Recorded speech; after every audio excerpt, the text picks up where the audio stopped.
अस्सलाम वालेकुम, मैं हूँ शाहजेब खानजादा। गुज़िश्ता हफ्ते वफाकी काबीना में तौसी के बाद आज नए शामिल होने वाले वफाकी वज़राए मुमलिकत और मुशीरों को कलमदान दे दिए गए हैं। काबीना में 12 नए वज़रा, 9 वज़राए मुमलिकत, 3 मुशीर और 4 मामले खुसूसी बराए वज़ीर आज़म शामिल कर लिए गए हैं, जिन 9 वज़रा को कलमदान दिए गए हैं, जबकि कुछ वज़रा से कलमदान लेकर नए वज़रा को दे दिए गए हैं। अलीम खान से निजकारी की इजाफी वजारत ले ली गई है और वज़ीर आज़म के नए मुशीर मोहम्मद अली को दे दी गई है, जबकि मुसद्दिक मलिक से पेट्रोलियम की वजारत लेकर अली परवेज़ मलिक को दे दी गई है। मुसद्दिक मलिक को मौसमियाती तब्दीली की वजारत दे दी गई है और आम बात यह है कि वजारत दाखिला 3 अफराद के पास होगी। वज़ीर दाखिला मोहसिन नकवी तो अपने ओहदे पर बरकरार है, मगर काबीना में नए शामिल होने वाले परवेज़ खटक को मुशीर दाखिला बनाया गया है और तलाल चौधरी को वज़ीर मुमलिकत बराए दाखिला और नारकोटिक्स कंट्रोल का कलमदान दे दिया गया है। हालांकि परवेज़ खटक को काबीना में शामिल करने पर खुद नून लीग के अंदर से एतराज़ात उठ रहे हैं। खासतौर पर नून लीग खैबर पख्तूनख्वा के सीनियर रहनुमा इख्तियार वली ने शदीद तहफ़्फ़ुज़ात का इज़हार करते हुए कहा था कि परवेज़ खटक हमारी क़यादत को गालियाँ देता था, इसलिए हम आपस में हाथ भी नहीं मिलाते। ताहम कल वज़ीर आज़म शहबाज शरीफ ने इख्तियार वली से मुलाकात के बाद उन्हें खैबर पख्तूनख्वा के लिए अपना कोऑर्डिनेटर बना दिया। इसके अलावा नए काबीना रुकन MQM के रहनुमा मुस्तफ़ा कमाल को वज़ीर सेहत का कलमदान दिया गया है। लेकिन दिलचस्प बात यह थी कि मुस्तफ़ा कमाल की काबीना में शमूलियत के फैसले से मुताल्लिक़ खुद MQM के सरबराह डॉक्टर खालिद मकबूल सिद्दीकी मुकम्मल लाइलमी का इज़हार कर चुके हैं। दूसरी जानिब सोशल मीडिया पर रियासत मुखालिफ प्रोपेगंडे की तहकीकात के लिए पीका के सेक्शन 30 के तहत IG इस्लामाबाद की सरबराही में कायम JIT ने PTI के 15 रहनुमाओं को आज तलब किया हुआ था, मगर सिर्फ 3 रहनुमा बैरिस्टर गौहर खान, रऊफ हसन और शाह फरमान समेत सोशल मीडिया टीम के अरकान आज JIT के सामने पेश हुए। DO न्यूज़ के नुमाइंदे हैदर शराजी की ज़राए से खबर के मुताबिक तहरीक इंसाफ के अरकान से सोशल मीडिया हैंडलिंग से मुताल्लिक सवालात किए गए। इसके अलावा पाक फौज और रियासती इदारों से मुताल्लिक सोशल मीडिया पोस्ट पर सख्त सवालात किए गए। PTI रहनुमाओं को सोशल मीडिया पोस्ट से मुताल्लिक सब कुछ दिखाया गया। बैरिस्टर गौहर खान और दीगर से पार्टी फाइनेंसिंग से मुताल्लिक भी सवालात पूछे गए। ज़राए के मुताबिक तहरीक इंसाफ के फाइनेंस डिपार्टमेंट के 2 अफराद भी JIT के सामने पेश हुए। आलिया हमजा और कमल शोजब की जानिब से उनके वकील डॉक्टर अली इमरान JIT के सामने पेश हुए। JIT ने हिदायत की है कि आइंदा तलबी पर दोनों खवातीन रहनुमा हर सूरत में पेश हो जाएं। JIT में पेशी के बाद नुमाइंदा DO न्यूज़ हैदर शराजी से बात करते हुए बैरिस्टर गौहर खान ने कहा कि JIT ने 1.5 घंटे तक पूछगछ की। हम तमाम इदारों का एहतराम करते हैं और किसी भी इदारे के साथ खलीज नहीं चाहते। JIT के सवालात पार्टी के प्लेटफॉर्म पर डिस्कस करेंगे। सोशल मीडिया से मुतालिक सवालात पर इमरान खान से भी बात करेंगे। अहम बात यह है कि JIT ने सेनेटर ओन अब्बास बप्पी को भी तलब किया था, जिन्हें कल सुबह गैर कानूनी शिकार केस में बावलपुर पुलिस ने गिरफ्तार कर लिया था और तहरीक इंसाफ इस पर शदीद एहतजाज कर रही है। कल सेनेट में ओन अब्बास बप्पी की गिरफ्तारी के मामले पर PTI अरकान वॉकआउट कर गए थे। इस मामले पर आज चेयरमैन सेनेट यूसुफ रजा गिलानी का मौक़िफ़ भी सामने आया है। यूसुफ रजा गिलानी ने 13 जनवरी को PTI के कोट लखपत जेल में कैद सेनेटर एजाज चौधरी के प्रोडक्शन ऑर्डर जारी किए थे, मगर उनके प्रोडक्शन ऑर्डर पर अमल नहीं किया गया। तो उसके बाद से चेयरमैन सेनेट यूसुफ रजा गिलानी सेनेट इजलास की सदरत नहीं कर रहे हैं। आज दिन में उन्होंने सेनेट इजलास में अपनी अदम शिरकत के हवाले से सवाल का जवाब देते हुए कहा कि मैंने एक सेनेटर का प्रोडक्शन ऑर्डर जारी किया था, उस पर अमल ना होने से पार्लियामेंट का माहौल ख़राब हुआ है। कल एक और सेनेटर को भी उन्होंने उठा लिया है। अगर उन्हें इजलास में पेश नहीं किया गया तो कल उनके भी प्रोडक्शन ऑर्डर जारी करूँगा। आप सेनेट से नाराज़ हैं, हुकूमत से नाराज़ हैं या पंजाब गवर्नमेंट से जो कि आपके ऑर्डर पर अमल दरामद नहीं किया, अभी तक आपकी नाराज़गी ख़त्म नहीं हुई? मैं कोई पहली दफ़ा मेंबर नहीं बना। मैं जो भी काम करता हूँ बुक के मुताबिक करता हूँ। अगर एक ऑनरेबल मेंबर उसको जेल में है, उसके प्रोडक्शन ऑर्डर पे जो अमल नहीं हुआ तो जो उसका माहौल है पार्लियामेंट का वो ख़राब हुआ है। और मैंने सिर्फ सेशन में ये कहा है उनको प्रोड्यूस करें ताकि मैं वहाँ आऊँ। एक और मेंबर को भी कल उन्होंने उठा लिया है। तो मैं यही कहूँगा पंजाब गवर्नमेंट से भी फेडरल गवर्नमेंट से भी आज तक उसको प्रोड्यूस करें। He should attend the parliament और अगर कल पार्लियामेंट वो अटेंड नहीं करेंगे तो मैं प्रोडक्शन ऑर्डर जारी करूँगा। साथ ही PTI को ट्रंप से उम्मीदें थी कि वह ओहदा संभालते ही इमरान खान की रिहाई के लिए आवाज़ उठाएंगे और हुकूमत पाकिस्तान पर दबाव डालेंगे, मगर अभी तक ऐसा कुछ नहीं हुआ है। बल्कि दाइश कमांडर शरीफुल्लाह की गिरफ्तारी और उसकी अमरीका हवालगी पर ट्रंप इंतजामिया पाकिस्तानी हुकूमत का शुक्रिया अदा कर रही है और ताल्लुकात मामूल पर लाने के इशारे दे रही है। कल अमरीकी महकमा खारजा की तर्जुमान टैमी ब्रूस से प्रेस ब्रीफिंग के दौरान एक सहाफ़ी ने शरीफुल्लाह की गिरफ्तारी के मामले के साथ साथ इमरान खान की हिरासत से मुतालिक सवाल किया तो उन्होंने इमरान खान की गिरफ्तारी के सवाल का जवाब ही नहीं दिया और दाइश कमांडर शरीफुल्लाह की गिरफ्तारी के मामले पर अमरीका की जानिब से पाकिस्तान का फिर शुक्रिया अदा किया।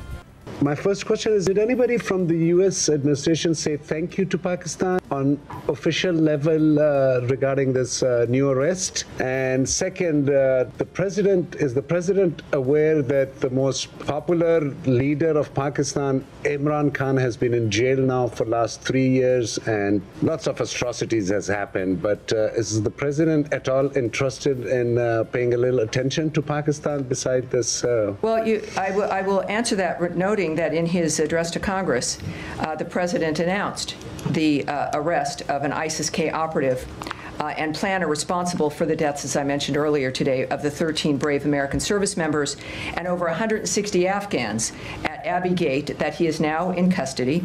And we extend our gratitude to the government of Pakistan. We do, for their partnership in bringing Mohammed Sharifullah to justice.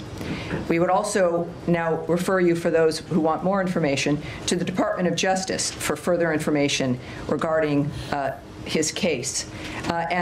We have, regarding Pakistan and the nature of our relationship, we have a common interest, obviously, in fighting terrorism, and the arrest of this terrorist also illustrated that U.S.-Pakistan cooperation on counterterrorism remains vitally important.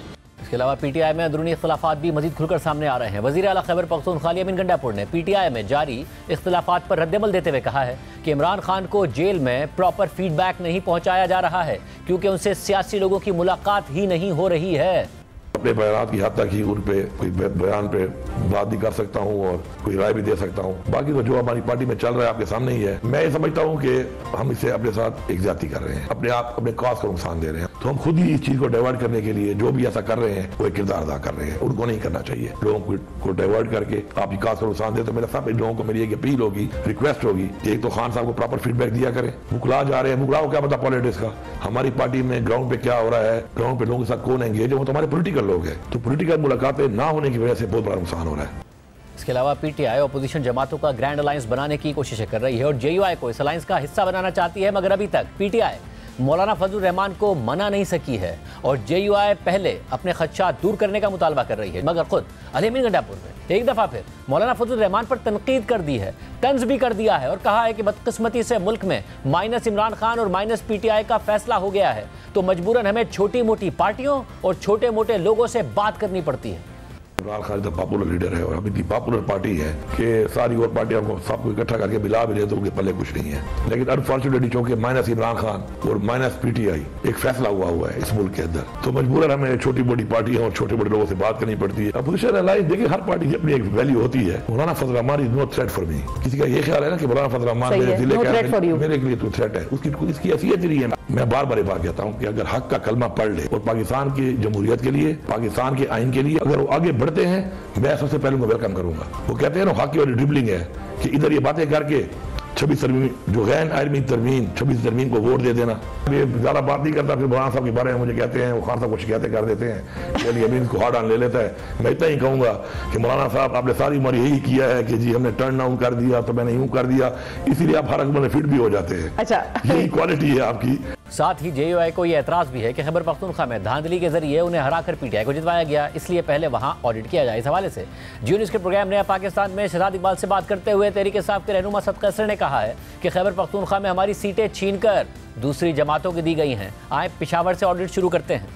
एक जो शर्त सामने आ रही थी वो कहते हैं कि हमारे तहफ़्फ़ुज़ात तो धांधली के हवाले से खैबर पख्तूनख्वा में है और हमें लगता है, यानी कि कामरान मुर्तज़ा साहब ने कहा, हमें लगता है कि हमें हरवा के पीटीआई को जिताया गया है। तो वो कहते हैं कि शुरुआत हमने कहा खैबर पख्तूनख्वा से कर लें, पहले वहाँ पे इलेक्शन ऑडिट करवा लें, पता चल जाएगा कि क्या हुआ है। कोई ऐसी पेशकश उन्होंने की आप लोगों से? देखिए, सबसे पहले ये है कि हमें भी खैबर पख्तूनख्वा में ये जो हमारे 9 सीटें हैं, चलो करते हैं ना पेशावर की ऑडिट। मतलब पेशावर में जितनी भी सीटें हमसे छीनी गई हैं वो सारे जो है ना सबको पता है कि वो हमसे जबरदस्ती छीनी गई हैं। इसमें जो भी है आए पेशावर में ऑडिट करें। नहीं तो ये डिमांड है, जेयूआईएफ की डिमांड है कि खैबर पख्तूनख्वा से शुरू करते हैं। मैं उसकी डिमांड के बारे में नहीं कहता, मैं कहता हूँ कि हम भी खैबर पख्तूनख्वा में हमारा मैंडेट चोरी किया गया है। जो इस वक्त आगे पीछे लोगों को सीट दी गई है ये जबरदस्ती दी गई है और पीटीआई सीट छीनी गई है। ये एतराज़ात हमारे प्रोग्राम में JUI के सीनियर रहनुमा सेनेटर कामरान मुर्तज़ा ने उठाए थे। हमारे साथ मौजूद कामरान मुर्तज़ा साहब, बहुत शुक्रिया हमें शो में ज्वाइन करने के लिए। आपने कुछ एतराज़ात उठाए थे, उसका जवाब भी आया है। सबसे पहले अली अमीन गंडापुर साहब ने कहा कि मौलाना हक का कलमा पढ़ें, इधर बातें करते हैं हमारे साथ आके, फिर 26वीं तरमीम को वोट दे देते हैं। वो बाकायदा बराह रास्त तनकीद कर रहे हैं कि इस वक्त मजबूरी है कि माइनस इमरान का फैसला हो गया, इसलिए हमें छोटी मोटी जमातों से बात करनी पड़ रही। ऐसा है कि कोई अच्छे लोग जब बात करते हैं तो उनके मुंह से फूल जड़ते हैं, और इसी तरह से वाइस वर्सा है। मैं हैरान था कि अभी तक अली अमीन साहब जो है वो क्यों नहीं बोले जब से हमारी बातचीत दोबारा से शुरू हुई है इस अलायंस के हवाले से, तो अभी तक खामोश क्यों है। हालांकि हमने उनके बारे में कोई बात नहीं की इसी प्रोग्राम में जिसमें आप असद कैसर साहब से पूछ रहे थे, आपके जियो न्यूज़ के साथ दोस्त, तो उसमें उन्होंने कहा कि हमने अली अमीन के हवाले से कोई डिमांड नहीं रखी थी, मगर बावजूद इसके जो है वो उनको कोई पता नहीं खदशा है या ख़तरा है या किसी के और के एजेंडे पे काम कर रहे हैं, तो वो उन्होंने मौलाना के बारे में इस तरह से बातें की हैं और बिल्कुल गलत किया है। हम जब उनके बारे में हम कोई बात नहीं कर रहे, उसके बावजूद वो जानबूझ के छेड़छाड़ करते हैं। तो इनफैक्ट आप इनका जरा थोड़ा सा माजी देखिए, जो पहले उन्होंने अपने वर्कर्स की हिम्मत तोड़ी है, 2 दफ़ा जो है वो लेके आए हैं वर्कर्स को, और दोनों दफ़ा जो है वो खुद गायब हो गए हैं और किसी एक मखसूस जगह पे जो है ना निशानात उनके पाए गए हैं। तो बज़ाहिर ऐसा लगता है कि जहाँ जिस मखसूस जगह पे वो गए थे शायद उन्हीं के एजेंडे को आगे बढ़ाना चाहते हैं, क्योंकि इस तरह के हालात बरकरार रहना उनके अपनी रोटी रोजी का सवाल है और इस तरह से उनके मामला चलते रहेंगे। पहले अपने वर्कर की हिम्मत तोड़ दो, फिर दूसरे को जो है ना नज़दीक ना आने दो, और उसका नतीजा ये निकले कि वो उनके मामला जो है वो जहाँ पे हैं वो स्टेटस को बरकरार रहेगा। मगर देखिए, मगर इमरान खान साहब की अगर हिदायत उन्हें है, अगर हिदायत होती सख्त, तो वो फिर उसके बावजूद कैसे बोलते हैं? वो कह रहे हैं मुझे कोई खतरा नहीं है, ज़ाहिर है वो इलेक्शन जीते भी हैं, उसके बावजूद अगर वो बात कर रहे हैं तो आपके ख्याल में वो पार्टी से हटकर सिर्फ अपनी बका के लिए कर रहे हैं? मेरा ख्याल है कि वो अपनी बका के लिए कर रहे हैं, क्योंकि असद कैसर साहब ने तो इस बात को डिनाई कर दिया कि हमने उनके हवाले से, अली अमीन के हवाले से कोई शराइत नहीं रखी थी, मगर वो समझ रहे हैं कि वो किसी न किसी तरह जो है उनको नुकसान पहुंचेगा, तो वो अपनी बका के हवाले से शायद कॉन्शियस है और उनको शायद मौलाना को नाराज करने का कोई बहाना चाहिए। तो ये सब कुछ जो किया गया है ये प्री प्लान्ड है और कहीं किसी के कहने पे किया गया है। फायदा उनमें उनको ये होगा कि अपना वर्कर तो दिल छोड़ बैठा है, अब दूसरा कोई और भी नजदीक जब नहीं आएगा तो इनके अपने मामलात इसी तरह चलते रहेंगे। सब मगर आपने एक और डिमांड की थी, वो थी खैबर पख्तूनख्वा में इलेक्शन का ऑडिट। अब असद कैसर साहब ने जो उसका जवाब दिया वो तो कह रहे हैं कि हमारी तो अपनी सीटें गई हैं, और वो कह रहे हैं पेशावर में जो कुछ हुआ, अब पेशावर में ज़ाहिर एक तो नेशनल असेंबली की सीट JUI भी जीती है, प्रोविंशियल असेंबली की बहुत सारी सीटों में पीपल्स पार्टी, नून लीग और PTI जो पार्लियामेंटेरियन थी उनको सीटें मिली हैं। वो तो खुद कह रहे हैं हमारे साथ धांधली हुई है खैबर पख्तूनख्वा में। सबका जब ये कहना है तो उसके लिए एक आसान सा तरीका है, एक सर्टेन परसेंटेज जो है ना फिक्स कर लेते हैं। वो 10% हो सकते हैं, 15% हो सकते हैं, 20% हो सकते हैं, और उसकी ये कोई लॉटरी जो है ना वो कर लेंगे, रख लेंगे, लॉट ड्रा कर लेंगे, और वो जो सीटें आ जाए, और या फिर इस तरह से कर लें कि हम कुछ की हम निशानदेही कर देते हैं, कुछ की वो निशानदेही कर दें, और उसके नतीजे में जो है वो ऑडिट करवा लेते हैं। वो जिस पे जो है ना हमारी सीटों को ऑडिट करवाना चाहे हम उसके लिए हाजिर हैं, हम जिनके लिए कहेंगे उस पर उनको एतराज़ नहीं होना चाहिए। इस तरह कम से कम एक सूबे में तो ये पता चल जाएगा कि धांधली हुई है, नहीं हुई है, किस हद तक हुई है, नताइज क्या हैं। आप सुबह बलोचिस्तान के नताइज जो अब तक आ रहे हैं, आप उसमें देखिए 2% वोट, 1.5% वोट भी वेरीफाई नहीं हो रहा। तो ये एक अलमिया है कि आपका 1.5% वोट भी वेरीफाई ना हो और उसके बावजूद जो है ना वो असेंबली काम कर रही हो। सब तो अब जबकि खबर तो यही कि अब राब्ता हुआ है कहीं ना कहीं असद कैसर साहब का JUI के साथ, कुछ तहफ़्फ़ुज़ात भी आप लोगों ने पहुंचाए हैं, तो कोई बात आगे बढ़ रही है, अलायंस की तरफ बात आगे बढ़ रही है, कुछ कदम आगे बढ़े हैं, या अली अमीन गंडापुर साहब के बयान के बाद पीछे गए हैं, कहाँ खड़े हैं? मेरा ख्याल है कि ये वही राब्ता है जो 12 या 13 तारीख को हुआ था, और उसके बाद 2 दिन पहले जो है ना एक राब्ता जो है वो इनडायरेक्ट एस्टैब्लिश हुआ था, जिसमें मीटिंग के लिए कहा गया था गुजरे हुए कल में या परसों में। उसमें वो मीटिंग के लिए जो है फिर उस दिन मैं दस्तयाब नहीं था, शाम में वो शाम को चाह रहे थे अफ्तार के बाद, मैं चाह रहा था सुबह के लिए, तो वो फिर टाइम नहीं हुआ। तो फिर हमने सजेस्ट किया था कि मौलाना को आने दे, और मौलाना आ जाएंगे तो ज़्यादा आसान हो जाएगा, बजाय ये कि हम जो ना आपकी तरफ से कोई पैगाम आए हम आगे मौलाना साहब तक पहुंचाएं और हम फिर अपना पैगाम मौलाना साहब से लेके आपके हवाले करें। आपको तो मजबूरी है कि आपने उसको इमरान खान को पहुंचाने के लिए आपको टाइम लगता है, मगर हमारी तो मजबूरी नहीं है। तो 8-9 के बाद मौलाना साहब अवेलेबल होंगे तो फिर उसमें आसानी हो जाएगी। अगर हम अलग भी बैठे तो मौलाना से उसी वक्त इंस्ट्रक्शंस लेके बात आगे बढ़ा सकते हैं। बहुत शुक्रिया कामरान मुर्तज़ा साहब की गुफ्तगू आपने सुनी। हमने तहरीक इंसाफ के रहनुमाओं को भी प्रोग्राम में आने की दावत दी मगर कोई नहीं आया। काबीना बड़ी है, परवेज़ खटक साहब की एंट्री हुई है, मामला किस तरफ जा रहे हैं। राना सनाउल्लाह साहब हमारे साथ मौजूद है। राना साहब बहुत शुक्रिया हमें ज्वाइन करने के लिए। ज़ाहिर है काबीना में बहुत सारे लोग आए हैं, अब वजारत दाखिला 3 लोग चलाएंगे। पहले ही मोहसिन नकवी साहब वजीर हैं, अब वजीर मुमलिकत तलाल चौधरी साहब, परवेज़ खटक साहब को मुशीर बना दिया गया है। ये क्या हो रहा है वजारत दाखिला में और परवेज़ खटक साहब की एंट्री कैसे हो गई?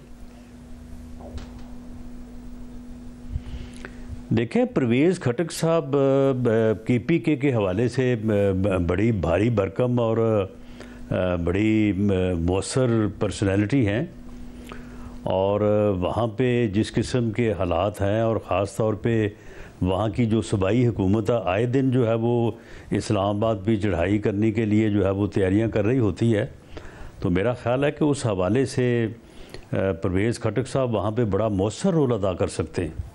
यानी कि PTI से डील करने के लिए आपने उन्हें ये वजारत दी है?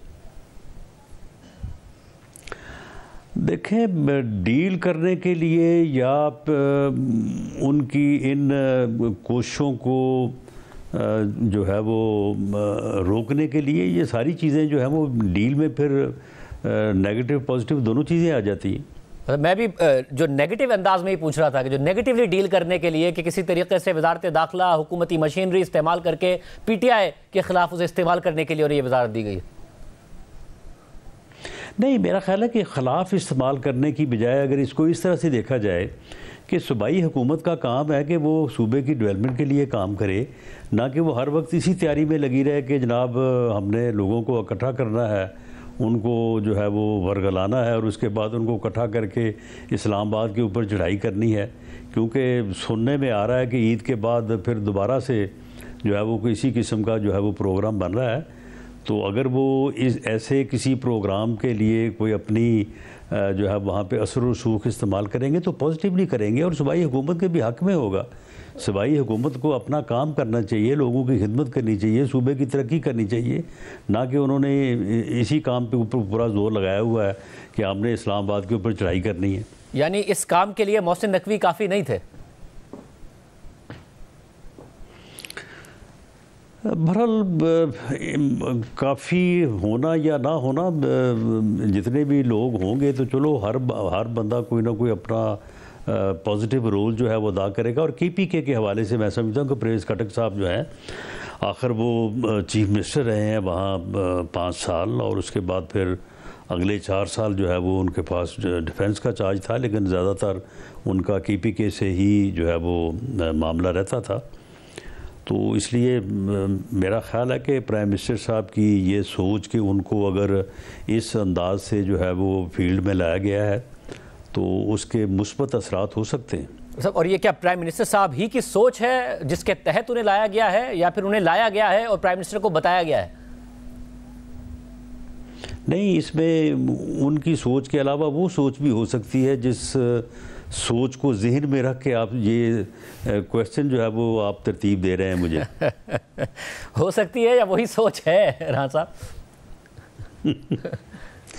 बड़ा आप खुद बड़े दाना हैं, खुद समझदार हैं, तो जो बात आप करना चाहते हैं, जो आप समझाना चाहते हैं, तो वो अब इससे और ज़्यादा उसकी वजाहत मेरा ख्याल है ज़रूरी नहीं है। तो राना साहब उसके बाद ज़ाहिर वजारत ख़जाना आपके पास नहीं, दाखिला आपके पास नहीं, मुशीर दाखिला आपके पास नहीं, आम वजारतें आपके पास नहीं, ये फिर आप ही की हुकूमत है? ये नून लीग की हुकूमत है? नहीं, ये कोलिशन गवर्नमेंट है। हमने तो कभी ये क्लेम नहीं किया कि वफाकी हुकूमत जो है वो नून लीग की हुकूमत है। हमने तो हमेशा ये कहा है कि ये कोलिशन गवर्नमेंट है और इसमें सभी का किरदार है, सभी का रोल है। पीपल्स पार्टी भले अपना रोल जो है वो डिनाई करती रहे, लेकिन तमाम बुनियादी मामला जो हैं उसमें पीपल्स पार्टी की भी पूरी इनपुट है और वो हर बुनियादी मामले में मशवरे में वो शामिल होते हैं। मगर ख़जाना और दाखिला तो किसी कोलिशन पार्टनर के पास नहीं है। वज़ीर दाखिला और वज़ीर ख़जाना किस कोलिशन पार्टनर से ताल्लुक़ रखते हैं, किस जमात से? नहीं, वो हमारे कोलिशन पार्टनर हैं। कोई कोलिशन पार्टनर हमारा कोई फ़र्द नहीं हो सकता।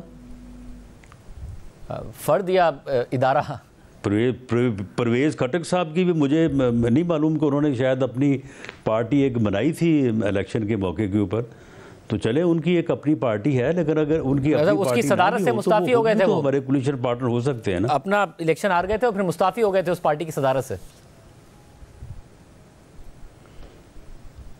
मेरा ख्याल है कि पार्टी है, मेरा ख्याल है कि कोई पार्टी अभी जिंदा है, अभी बाकी है। वो पार्टी उन्होंने ख़त्म नहीं की थी, शायद खुद अलहदा हुए थे। वैसे अब आप तो इस बात की भी ख्वाहिश रखते हैं कि पीपल्स पार्टी भी आए। अब बचा क्या है पीपल्स पार्टी को देने के लिए, अगर वो भी काबीना में आ जाए, क्या बचा है? नहीं, पीपल्स पार्टी ने कबीना में आना या अपने लोगों को कैबिनेट पोजीशंस देना जो है, वो मेरा ख्याल है कि उसने ये फ़ैसला नहीं किया। इसमें ये काफ़ी आपके इल्म में है कि ये इजाफ़ा जो है वो इब्तदाई तौर पे प्राइम मिनिस्टर ने 3 या 4 माह में करने का 100 दिन बाद जो है वो इंदिया दिया था। तो उसके बाद फिर ये होते होते तकरीबन 1 साल हो गया है, और बल्कि अब जब कैबिनेट का अनाउंसमेंट हुई है तो उसमें भी तकरीबन 4 हफ्ते लगे हैं। तो इस दौरान मेरा ख्याल है कि अब ये तो फैसला हो चुका है कि पीपल्स पार्टी जो है वो कैबिनेट पोजीशन नहीं लेगी। यानी और फिर क्या कोई ख़तरा रहेगा, क्योंकि पीपल्स पार्टी की तरफ से नाराज़ी के इशारे आते रहते हैं, पंजाब में नाराज़ी के इशारे आते रहते हैं, अगर वो पोजीशन नहीं लेगी तो ख़तरा रहेगा, या आपको इत्मीनान है कि कहीं जाएगी भी नहीं पीपल्स पार्टी? नहीं शाहजेब, ख़तरे का आपको भी पता है, तो मैं भी समझता हूँ, बाकी दुनिया भी समझती है। ख़तरा जो है वो ऐसा कोई नहीं है और ना हो सकता है। ख़तरा अगर होना होता तो किसी और तरह से, आपको पता ही है कि पाकिस्तान में ख़तरात जो हैं वो किस तरह से होते हैं, तो इस तरह से कोई ख़तरा जो है वो नहीं होगा। इस किस्म की जो है वो अफवाह साजी मैं नहीं समझता कि किसी को भी करनी चाहिए। हुकूमत स्टेबल है, हुकूमत को कोई ख़तरा नहीं है, और इस वक्त जो सूरत हाल है उसके मुताबिक हुकूमत अपनी मुद्दत जो है वो पूरी करेगी। और 1 साल में हुकूमत ने और ख़ास तौर पे वज़ीर-ए-आज़म की मेहनत ने जो है वो मुल्क को जिस इक़्तिसादी बहरान से बाहर निकाला है और स्टेबिलिटी की तरफ जो है वो सफ़र का आगाज़ हुआ है। अगर कोई साल 2 साल और इसी तरह से जो है वो हालात आगे चलते हैं तो पाकिस्तान कम से कम मुआशी तौर पे तो जो है वो यानी जो एक यानी ऐसी वनरेबल सूरत हाल है कि हर 4 साल बाद, हर 2 साल बाद जो है वो हम डिफ़ॉल्ट की पोजीशन में आ चुके होते हैं पिछले 5 साल से। तो इससे तो कम से कम हम निकल जाएंगे, आम आदमी की जो है वो मुश्किल आसान हो जाएगी, आम आदमी जो है वो भी कदरे खुशहाल हो जाएगा, लोगों के हालात बेहतर हो जाएंगे। तो मेरा ख्याल है कि हमें इस किस्म की अफवाहों और इस किस्म के अंदेशों के ऊपर या वसवसों के ऊपर जो है वो ज़्यादा तवज्जो नहीं देनी चाहिए। मतलब क्या हुकूमत को और एतमाद हुआ है कि कहीं ना कहीं हुकूमत के अपने अंदर भी वसवसा था कि ट्रंप अनप्रेडिक्टेबल हैं, आएंगे पता नहीं क्या होगा, कोई ट्वीट ना कर दें, बयान ना दे दें, कोई ऐसी बात ना हो जाए, पाकिस्तान का शुक्रिया अदा करना, तारीफ़ करना, फिर कल तर्जुमान से सवाल होना, मगर उन सवाल को उन्होंने इमरान खान से मुतालिक इग्नोर करके फिर शुक्रिया अदा करते हुए पाकिस्तान से कोऑपरेशन की बात की। क्या हुकूमत को एतमाद मिला है इस बात से? देखें शाहजेब, एतमाद यकीनन हुकूमत को इस तरह से मिला है या मिलना चाहिए, क्योंकि इस बात को बहुत ज़्यादा बढ़ा चढ़ा के बयान किया जा रहा था कि ये ट्रंप आ रहा है, ट्रंप ये कर देगा, ट्रंप ऐसा बयान देगा, ट्रंप इस तरह से जो है वो सूरत हाल को तब्दील कर देगा। हालांकि इस तरह से कुछ भी नहीं होना था और कुछ भी नहीं इस तरह से हो सकता। ट्रंप साहब के मुताल्लिक़ मैं तो ज़ाती तौर पे समझता हूँ कि उनका कोई पता नहीं है कि वो जिस तरह से उन्होंने कल अचानक जो है वो तारीफ़ करके एक बड़ी खुशगवार हैरत हुकूमत के लिए और हमारे मुखालफिन के लिए मायूसी पैदा की है, तो उनका कोई पता नहीं कल को कोई प्रेस कॉन्फ्रेंस करें या कोई गुफ्तगू करें और वहाँ पे कोई पता नहीं और तरह की बात कर दें। तो इसलिए मेरा नहीं ख्याल कि हमें सिर्फ ट्रंप साहब के बयान के ऊपर जो वो इतना ज़्यादा रिलायंस करना चाहिए। मुल्क जो है वो यानी जो 1 साल मेहनत हुई है, काम हुआ है इक़्तिसादी तौर पे, और भी चीज़ें जो हैं वो रेलेवेंट हुई हैं, तो इस वक्त हुकूमत का एतमाद जो है उसकी बुनियाद जो है वो मुआशी अशारिये और वो हालात हैं जिसकी वजह से बेहतरी की तरफ जो है वो मुआशी सूरत हाल जो है वो जा रही है। मतलब और एतमाद आगे बढ़ती रहेगी। एतमाद की वजह सेम पेज भी है, और आपको लगता है ये सेम पेज बरकरार रहेगा, और रहेगा तो इसलिए कि शहबाज शरीफ वज़ीर आज़म है, या फिर इसलिए कि इमरान खान साहब के इख्तिलाफात इतने ज़्यादा हैं और वो हल नहीं होके दे रहे हैं, इसलिए बरकरार रहेगा? बहरहाल इसमें ये बातें दोनों जो आपने की हैं ये हकीकत में ये दोनों चीज़ें मौजूद हैं। जहाँ तक सेम पेज का तल्लक है तो पाकिस्तान की मौजूदा जो तरक्की है, पाकिस्तान जिस तरह से अपने मसाइल पे, अपने मुआशी बहरान पे काबू पाना चाहता है, उसमें हुकूमत और इस्टेब्लिशमेंट की ख्वाहिश जो है वो बिल्कुल एक जैसी है, एक जैसी सोच है, एक जैसी जो है वो जद्दोजहद मेहनत भी है। आपने देखा होगा कि वज़ीर आज़म ने इस बारे में जितनी भी एफ़र्ट्स की हैं तो आर्मी चीफ़ उनके शाना बशाना रहे हैं, उन्होंने अपना हिस्सा पूरी तरह से, पूरी दयानतदारी से और पूरी हुब्बुल वतनी से जो है वो डाला है। और जहाँ तक आपने दूसरी बात की है कि जो साहब अडयाला में बैठे हैं तो उनके साथ मामला फहमी करना भी जो है वो कोई आसान काम नहीं है। वो ख़ुद भी मामलात को बिगाड़ने के बहुत जो है वो शौक़ रखते हैं और बिला वजह भी चीज़ों को बिगाड़ते रहते हैं। तो वहाँ से जिस किस्म की गुफ्तगू, जिस किस्म के ट्वीट होते हैं, वो भी बात जो आपने की है उसको भी वहाँ से जवाब मिलता है। दुरुस्त है ये बात। बहुत शुक्रिया। हसन साहब हमारे साथ मौजूद थे। प्रोग्राम ब्रेक शामिल करते हैं, प्रोग्राम खबर आपके सामने रखेंगे।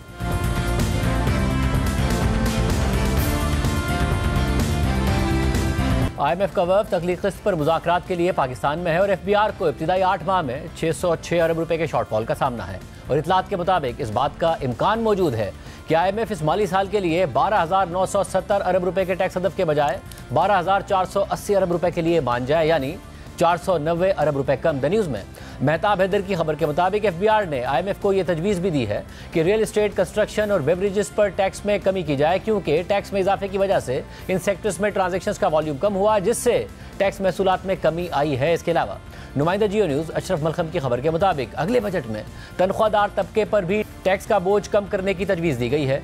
रिटेल समेत मुख्तलिफ शोबों से 250 अरब रुपए टैक्स वसूली का हदफ पूरा करने के लिए ताजिर दोस्त स्कीम और कंप्लायंस रिस्क मैनेजमेंट समेत इंतजामी इक़दाम से टैक्स जमा करने का प्लान है। खबर के मुताबिक IMF के साथ तवानाई के शोबे में गर्दिशी कर्जे में कमी के लिए भी मुज़ाकरात हुए हैं और IMF को ब्रीफिंग में बताया गया है कि गर्दिशी कर्जे पर काबू पाने के लिए कमर्शियल बैंक से 1250 अरब रुपए कर्ज लिया जाएगा और यह कर्जा 10.8% शरह सूद पर लिया जाएगा। खबर के मुताबिक IMF 10 मार्च से मुज़ाकरात के दूसरे मरहले में अहदाफ के बारे में अपनी सिफारिशात देगा और पाकिस्तान की कारकर्दगी पर जवाब देगा। बात करते हैं द न्यूज़ के नुमाइंदे मेहताब हैदर हमारे साथ मौजूद। मेहताब साहब बहुत शुक्रिया मुझे ज्वाइन करने के लिए। क्या दुरुस्त सिमत में जा रहे हैं जो मुज़ाकरात हो रहे हैं और IMF मान रहा है कि अगर टैक्स शॉर्टफॉल है तो क्यों है, और जो इक़दामात हैं क्या उस पर भी हुकूमत पुरुमीद है कि मान जाएगा? जी बिस्मिल्लाहिर्रहमानिर्रहीम। देखें, पाकिस्तान और IMF के दरमियान जो टेक्निकल लेवल की टॉक्स हैं उसमें जो मैक्रो इकनॉमिक और फिस्कल फ्रेमवर्क है उसकी जो मेजर चीज़ें हैं वो आइडेंटिफाई हुई हैं, और वो जो आइडेंटिफाई हुई हैं उसमें ये है कि जो फिस्कल साइड पे FBR का 12,970 अरब रुपए का टारगेट था, IMF ने अपनी जो मॉडल है उसके अंदर उसको डाला है और हुकूमत ये कह रही थी कि जो स्टकअप केसेस हैं उसमें से कुछ रिकवरी हो जाएगी, हम इन्फोर्समेंट को बेहतर करेंगे, हम कुछ टैक्सेस को आइंदा आने वाले 4 माह के दौरान मुख्तलिफ नंबर्स IMF के साथ शेयर किए गए। माजी में जिस तरह से पहले 6 माह के दौरान जो रेवेन्यू होता है उसको, और ख़ासकर जो आखिरी 4 महीने रहते हैं उसके नंबर्स दिखाए गए और हुकूमत का ये दावा था कि वो टारगेट अचीव कर लेंगे। लेकिन IMF ने जब उन सारी चीज़ों को अपने मॉडल के अंदर डाला तो उसमें से उन्होंने कहा कि आप जितनी बातें कर रहे हैं इसमें से आपको कम से कम 490 अरब रुपए का शॉर्टफॉल होगा। अब हुकूमत के पास देखें इसके लिए 2 ऑप्शंस हैं। एक तो ये है कि आप एक्सपेंडिचर्स को इसी तरह से जहाँ पे जो रेवेन्यू शॉर्टफॉल है इतना ही आप वहाँ पे कम करें। हालांकि डेट सर्विसिंग में आपको पता है कि जो हुकूमत ने 9.7 ट्रिलियन रखा हुआ था, अब वो कम से कम उसमें से 1.3 ट्रिलियन को 8.3 के लगभग इस साल का एस्टिमेट्स हैं कि डेट सर्विसिंग होगी। लेकिन प्राइमरी सरप्लस में चूंकि डेट सर्विसिंग को कैलकुलेट नहीं किया जाता, इसलिए IMF ये कह रहा है कि आप ये बताएं कि आप एक्सपेंडिचर साइड पे किस चीज़ को कम करेंगे। अगर आप एक्सपेंडिचर्स को कम नहीं कर सकते तो फिर दूसरा ये है कि आप एडिशनल टैक्सेस की तरफ जाएं। लेकिन हुकूमत ये सोच रही है और इसके बारे में पॉलिसी लेवल टॉक्स के अंदर ही फैसला होगा, लेकिन हुकूमत ये इंडिकेट कर रही है कि जो डेवलपमेंट बजट है, आपको याद होगा कि 1250 अरब रुपए रखा गया था, उसको कम करके 1150 किया गया। और अब फॉर ऑल प्रैक्टिकल पर्पसेस अगर आप पहले 6 माह का डेटा देखें तो जो PSDP है, पब्लिक सेक्टर डेवलपमेंट प्रोग्राम, उसमें बहुत कम स्पेंडिंग हुई है। और अगर 4 माह में इसको एक्सेलरेट भी किया जाए तो ये 600-650 अरब रुपए से ज़्यादा की स्पेंडिंग नहीं हो सकेगी। तो इसलिए जो स्पेंडिंग साइड पे हुकूमत के दावे अपनी तरफ कि वो स्पेंडिंग जो है वो कम करेगी, मिनिस्ट्रीज कम करेगी, राइट साइजिंग द गवर्नमेंट होएगी, लेकिन इस माली साल के दौरान दोबारा से डेवलपमेंट बजट के ऊपर ही कट लगेगा। तो इस तरह से IMF की ये शर्त भी पूरी हो जाएगी। तो मैं समझता हूँ कि एक्सटर्नल साइड पे इस टाइम इतना बड़ा मसला नहीं है। जो फिस्कल साइड पे है वो भी हुकूमत के पास ऑप्शंस मौजूद हैं, लेकिन अगले साल का जो बजटरी फ्रेमवर्क है उसके ऊपर एग्रीमेंट होगा तो स्टाफ लेवल एग्रीमेंट हो सकेगा। अगर हुकूमत ने उस बारे में कोई ज़्यादा बातचीत ना की या उनको एग्री ना कर सके तो यह लिंगर ऑन हो जाए, लेकिन ज़्यादा चांसेस यही हैं कि IMF इस पे एग्री हो जाएगा और ये स्टाफ लेवल एग्रीमेंट जो है वो 14 मार्च तक, चूँकि ये टॉक्स कंक्लूड होनी है, तो तवक्को ये की जा रही है हुकूमती की तरफ से, और ये इंडिकेट किया जा रहा है कि उस टाइम तक पाकिस्तान और IMF के दरमियान जो स्टाफ लेवल एग्रीमेंट है वो स्ट्राइक हो जाएगा। और तरखोदार तबके पर ज़ाहिर है बहुत ज़्यादा बोझ डाला गया। क्या इस बात की तवक्कात हैं कि अगले बजट में कुछ रिलीफ दिया जाए, टैक्सेस में कमी की जाए? देखिए, ये टैक्स रिलीफ बिल्कुल ऑन कार्ड्स है, लेकिन उसके लिए हुकूमत को अपनी जो टैक्स बेस है उसको ब्रॉडन करना पड़ेगा। रिटेलर्स को टैक्स नेट के अंदर लाना पड़ेगा। ये नहीं हो सकता कि हम रिटेलर्स से वो टैक्स जो है वो ना लें। और सूबे, आपको पता है कि लेजिस्लेशन तो हो चुकी है, लेकिन एग्रीकल्चर इनकम टैक्स को प्रॉपरली 1 जुलाई से चूंकि हमने जो है उसकी कलेक्शन भी शुरू करनी है, तो ये इंश्योर करना पड़ेगा कि एग्रीकल्चर इनकम टैक्स भी सूबे जो है, चूंकि सूबों की अगर टैक्स टू GDP रेशो के अंदर देखें तो उनकी कंट्रीब्यूशन 0.8% ऑफ GDP है, यानी लेस देन 1% है। तो उन्हें अपनी कंट्रीब्यूशन बढ़ानी पड़ेगी और फेडरल गवर्नमेंट को रिटेलर्स को जो है वो टैक्स नेट के अंदर लाना पड़ेगा। इसी तरह सूबों को सर्विसेज के ऊपर भी टैक्स जो है वो बेहतर करना पड़ेगा। तो यहाँ पे जो कंप्लायंस है FBR के लेवल पे उसको बेहतर करना है और ब्रॉडन करना है। तो ऑफ कोर्स फिर मैं समझता हूँ कि सैलरीड क्लास पहले ही विक्टिम हो चुकी है। आप इससे अंदाजा लगाएं कि पहले 7 माह के अंदर 285 अरब रुपए जो है वो इनकी कंट्रीब्यूशन है, जबकि इसके मुकाबले में अगर रिटेलर्स की देखें या एक्सपोर्टर्स की देखें, हालांकि एक्सपोर्टर्स का 1+1 के फार्मूले के तहत जो है वो 2% टैक्स उनकी इनकम के ऊपर लगा था, लेकिन जो डॉलर्स के अंदर पैसे कमा रहे हैं उनकी कंट्रीब्यूशन कोई 115 से 118 अरब रुपए है और सैलरीड क्लास जो है वो 285 अरब रुपए की कंट्रीब्यूशन दे रही है। तो ये उसी सूरत में कम हो सकता है टैक्स रेट्स जब इस टैक्स नेट को जो है वो ब्रॉडन किया जाए। बहुत शुक्रिया, मैं था तफसीलात बता रहे थे। प्रोग्राम में ब्रेक शामिल करते हैं, एक और आम खबर आपके सामने रखेंगे। अमेरिकी सदर डोनाल्ड ट्रंप के गैर मुतवक्के इक़दामात का सिलसिला जारी है और दूसरी बार अमेरिका का सदर बनने के बाद से ट्रंप ने अमेरिका की खारजा पॉलिसी को यकसर तब्दील करके रख दिया है, जहां एक तरफ वो और उनकी इंतजामिया मशरिक़ वस्ता से ईरान का असर-ओ-रसूख मुकम्मल तौर पर ख़त्म करने के ऐलानात कर रहे हैं। मशरिक़ वस्ता में ईरान के सबसे बड़े हरीफ और अपने इत्तेहादी इसराइल की हिमायत में इजाफा कर रहे हैं। वहीं वो गुज़िश्ता कई दिनों से ईरान के साथ जौहरी मामले पर बातचीत की ख्वाहिश का इजहार भी कर रहे हैं। 4 फरवरी को ट्रंप ने ईरान पर पाबंदियों को मजीद सख्ती से नाफिज करने के एक मेमो पर दस्तखत किए, लेकिन साथ ही इस बात पर जोर दिया कि वो मुकाबले के बजाय मुज़ाकरात को तरजीह देंगे। और फिर उन्होंने अपने ईरानी हम मनसब से मुलाकात की पेशकश भी की। अब ट्रंप ने कहा है कि उन्होंने जौहरी मुआहदे के लिए ईरानी क़यादत को ख़त लिख दिया है। रॉयटर्स के मुताबिक सदर ट्रंप ने कहा कि वो ईरान के साथ जौहरी मुआहिदा करना चाहते हैं और इस सिलसिले में जुमेरात को उन्होंने ईरानी क़यादत को एक खत भेजा है। ट्रंप ने फॉक्स बिजनेस नेटवर्क को दिए गए इंटरव्यू में कहा है कि उन्होंने खत में ईरान से कहा है कि मुझे उम्मीद है कि आप मुज़ाकरात करेंगे क्योंकि ये ईरान के लिए ज़्यादा बेहतर होगा। दूसरा मुतबादिल ये है कि हमें कुछ करना होगा क्योंकि हम एक और जौहरी हथियार बनने नहीं दे सकते और ईरान से निपटने के दो तरीके हैं, या फौज के जरिए या फिर डील करें, और मैं डील करने को तरजीह दूंगा क्योंकि मैं ईरान को नुकसान नहीं पहुंचाना चाहता और ईरानी अजीम लोग हैं। जबकि खबर के मुताबिक ऐसा लगता है कि यह खत ईरान के सुप्रीम लीडर आयतुल्लाह खामनाई को लिखा गया है, ताहम व्हाइट हाउस ने फौरी तौर पर इस बारे में कोई जवाब नहीं दिया। अक़वाम मुत्तहिदा में ईरानी मिशन ने कहा है कि हमें कोई खत मौसूल नहीं हुआ है, जबकि ईरानी वज़ारत ख़ारजा ने अभी तक इस हवाले से कोई जवाब नहीं दिया है। लेकिन ट्रंप के इन मिक्स सिग्नल्स पर फरवरी में ईरान के सुप्रीम लीडर आयतुल्लाह खामनाई ने रद्द-ए-अमल देते हुए कहा था कि अमेरिका के साथ मुज़ाकरात में ना तो समझदारी है, ना ही दानिशमंदी है और ये ना ही काबिल एहतराम है। इससे हमारा कोई मसला हल नहीं होगा और वो ये तजर्बे की बुनियाद पर कह रहे हैं। इसके अलावा ईरानी सदर मसूद पेज़ेश्कियान और ईरानी वज़ीर ख़ारजा अब्बास इराक़ची मुतअद्दिद बार मुज़ाकरात के हवाले से ट्रंप इंतज़ामिया की नीयत और संजीदगी पर तहफ़्फ़ुज़ात का इज़हार भी कर चुके हैं। मगर आम बात यह है कि सदर ट्रंप जो अब ईरान के साथ न्यूक्लियर मुआहिदा करना चाह रहे हैं, उन्होंने खुद बतौर सदर मई 2018 में अमेरिका को 2015 में ईरान के साथ होने वाले तारीखी न्यूक्लियर मुआहिदे से एकतरफा तौर पर निकाल दिया था और ईरान पर सख्त पाबंदी आयद कर दी थी। और उस वक्त ट्रंप के इस इक़दाम पर ईरान ने भी सख्त रद्द-ए-अमल दिया था और दोनों ममालिक के दरमियान ताल्लुकात काफ़ी कशीदा हो गए थे। इसके अलावा आज सऊदी अरब के शहर जद्दा में इस्लामी ताउन तंजीम यानी OIC के वज़राए ख़ारजा का एक गैर मामूली इजलास मुनक़्क़िद हो रहा है, जिसमें मुमकिना तौर पर अमरीकी सदर ट्रंप की गज़ा से फ़लस्तीनियों की जबरी बेदखली से मुताल्लिक़ तजवीज़ के हवाले से मुत्तहिदा रद्द-ए-अमल पेश किया जाएगा। और इजलास में गज़ा की तामीर नौ के लिए गुज़िश्ता दिनों अरब लीग के हंगामी इजलास में मंजूर करदा मिस्री मनसूबे पर भी तबादला ख्याल किया जाएगा। प्रोग्राम में आगे बढ़ते हैं।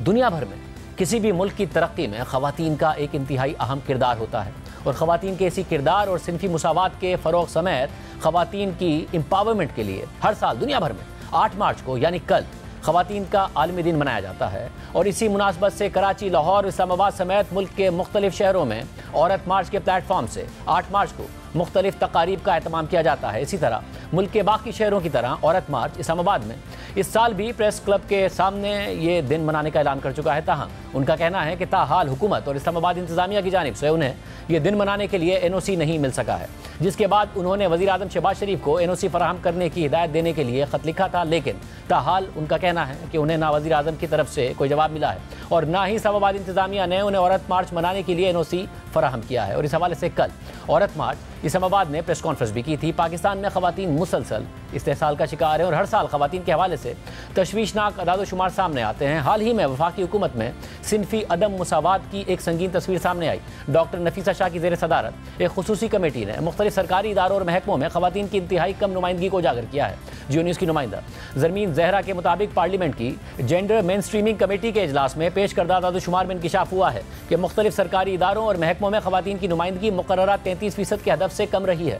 वफाकी सेक्रेटेरिएट में ख़वातीन कुल मुलाजमीन का सिर्फ 8% हैं और आईनी इदारों में ख़वातीन की नुमाइंदगी महज 5.3% है। दीगर महकमों और मातहत दफातर में यह शरह सिर्फ 5.9% है, जबकि खुद मुख्तार और नीम खुद मुख्तार इदारों में ख़वातीन की शमूलियत सिर्फ 5.7% रिकॉर्ड की गई है। कमेटी के सामने पेश करदा अदाद-ओ-शुमार के मुताबिक कुल 357 वफाकी इदारों में से सिर्फ 41 के बोर्ड्स ने 33% ख़वातीन की नुमाइंदगी के हदफ को हासिल किया। 88 के बोर्ड्स की तश्कील का अमल जारी है, जबकि 132 इदारे ऐसे हैं जिनका अभी तक कोई बोर्ड कायम ही नहीं हुआ। यह अदाद-ओ-शुमार सामने आने के बाद खुसूसी कमेटी ने 3 माह के अंदर तमाम इदारों में बोर्ड्स की तश्कील मुकम्मल करने का मुतालबा किया है ताकि उनमें 33% ख़वातीन की नुमाइंदगी यकीनी बनाई जा सके। कमेटी ने तमाम सरकारी दफातर में ख़वातीन के लिए ज़रूरी सहूलियात फराहम करने पर जोर दिया है और इदारा शुमारियात को मजबूत बनाने की सिफारिश की है ताकि सिनफी मुसावात से मुतालिक दुरुस्त डेटा जमा किया जा सके। दूसरी जानिब गैर सरकारी तंजीम सस्टेनेबल सोशल डेवलपमेंट ऑर्गेनाइजेशन ने हाल ही में एक रिपोर्ट तैयार की है, जिसके मुताबिक पाकिस्तान में गुज़िश्ता साल यानी 2024 में जेंडर बेस्ड वायलेंस या सिनफी बुनियाद पर होने वाले तशद्दुद में तशवीशनाक इजाफा हुआ है। रिपोर्ट में